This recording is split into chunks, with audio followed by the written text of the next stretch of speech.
Donald Trump has appeared on a slew of shows with huge audiences of young men, sitting for interviews with influencers, comedians, and podcasters outside the usual political media. What's his strategy? About 15 minutes into Donald Trump's conversation with comedian Theo, the chat veered into territory not usually heard in a stump speech. "I had a great brother who taught me a lesson: don't drink, and don't smoke," the former president said. "I admired so much about him, and he had a problem with alcohol." "I've been in recovery for most of the past 10 years, Von replied. "Drugs and alcohol." Trump seemed genuinely interested. "Which is worse?" he asked. The pair went on to chat at length about addiction and the drugs industry. Politics wasn't entirely absent. Within a few minutes, Trump was back alluding to his grievances against the deep state and the voting system. But the friendly chat was a prime example of a larger campaign strategy. Trump has done a series of interviews with podcasters and alternative media that together comprise a concerted effort to reach young men. Although the tactic isn't new, for months stretching back to last year, Trump has been appearing on alternative, male-dominated media outlets with big audiences. It's taken on a greater importance in the final stages of this election. In August, the Trump campaign told reporters that they are targeting a key group of voters that makes up just over a tenth of the electorate in swing states. They're mostly younger men and mostly white, but the group includes more Latinos and Asian Americans than the general population, and they believe they can reach these often fickle voters by putting Trump on shows hosted by people like Von, internet pranksters Nelk Boys, YouTuber Logan Paul, and Adin Ross, a live-streaming gamer who has repeatedly been banned from sites for violating rules on offensive language.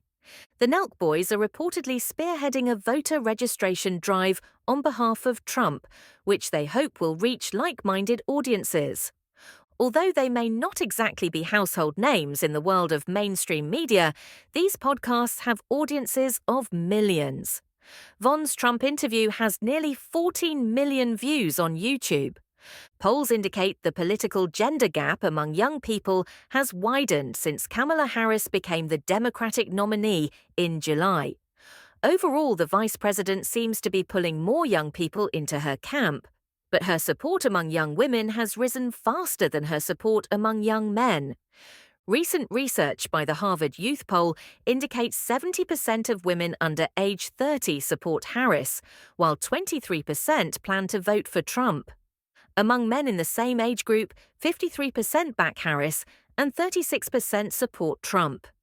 Daniel Cox, director of the Survey Center on American Life, part of the conservative American Enterprise Institute think tank, says that the political gender gap mirrors larger social divisions, which have left many young men feeling like few politicians are looking out for them.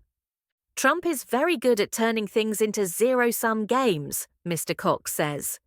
"Young men are trying to understand their place in society that is rapidly evolving.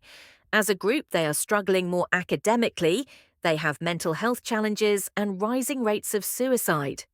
These are very real concerns, and there's a sense in the political realm that nobody's advocating for them," he said. But Trump's podcast tour is not so much a question of policy, Mr. Cox says, and more about showing up and talking with a different style to a different crowd. The attempt to switch up the vibe is apparent in his recent podcast interviews, where the mostly relaxed former president leads with chat about golf and mixed martial arts and MAGA world policies, Trump's Make America Great Again slogan that often refers to an America First approach, are assumed to be good common sense, rather than controversial topics to be picked apart and debated. Before the addiction chat on Von's show, Trump praised Ultimate Fighting Championship competitors, including Dustin Poirier, displaying more than a casual knowledge of the sport. "Boy, I'll tell you, he's a warrior," Trump said. "The man he was fighting was tough. As that fight went along, he just got stronger and stronger." Von did not push back and in fact eagerly agreed when Trump made a host of unsubstantiated and erroneous statements about voting, immigration and the border, including claiming that hundreds of thousands of murderers had entered the country. On the podcast circuit, there's plenty of messing around, but sometimes the hosts seem awestruck, deferential, or even nervous. Before one chat, the Nelk Boys videoed themselves chugging cans of their own brand boozy seltzer to calm themselves down before Trump walked into the room. But their audiences aren't demanding tough questioning or detailed policy positions. A lot of young people are not looking for hard news, says Mr. Cox. Their first interests might be crypto or video games, and the politics comes later, through the side door, not the front door. There are other signs that Trump is making a hard pivot towards male voters. For instance, filling the Republican National Convention stage with the likes of Kid Rock, Hulk Hogan, and UFC Chief Executive Dana White, instead of being introduced, like he was at previous conventions, by his daughter Ivanka. Judging from the comments on the podcast interviews, many viewers and listeners already back the former president, but getting them out to the polls may be the real challenge. Voting rates among young people lag behind overall, and young men tend to vote at slightly lower rates than young women. The Harris campaign is also making a podcast play of its own, aimed at young women. The vice president recently appeared on the popular sex and relationships pod Call Her Daddy, where she too faced less than aggressive questioning. Garrett, a Logan Paul fan from Houston in his early 20s, runs his own YouTube channel under the name Spy J. He said he finds Paul's brand, being a maverick, appealing, and before watching the interview, he had an overall positive view of Trump, calling him a patriotic nationalist who wants to restore the country back to an improved state from before.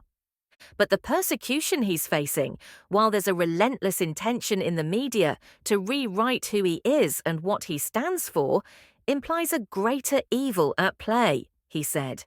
And that makes me feel more inclined to be open-minded about voting for him. Watching Trump on Paul's podcast, the internet star asked Trump if he'd ever been in a fight, and Trump's interview with Adin Ross only confirmed his views, Garrett told the BBC. Garrett said he thought young Americans were increasingly tuning into politics, and that Trump is tapping into alt-media spaces like no other candidate has before. So whether it's a good strategy or bad, it is going to reach quite a few of the young folks, he said. Responses online to the video have been broadly positive. "No one can convince me Trump isn't just a bro when it comes down to it," said one, while another read, "Love or hate Trump, but he definitely knows how to make an interview entertaining."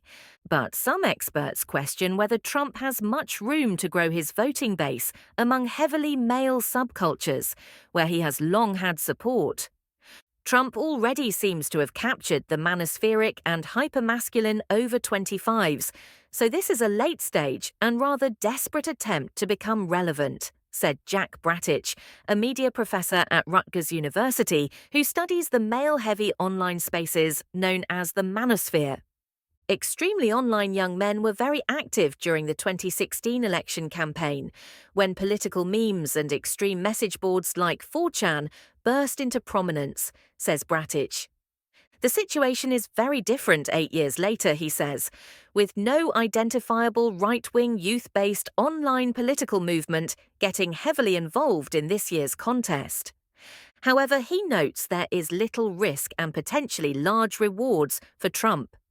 Whether it pays off will depend on convincing young men who don't tend to get involved in politics to log off and head to the polls. Like so many other things in this election, plays for younger voters are full of unknowns.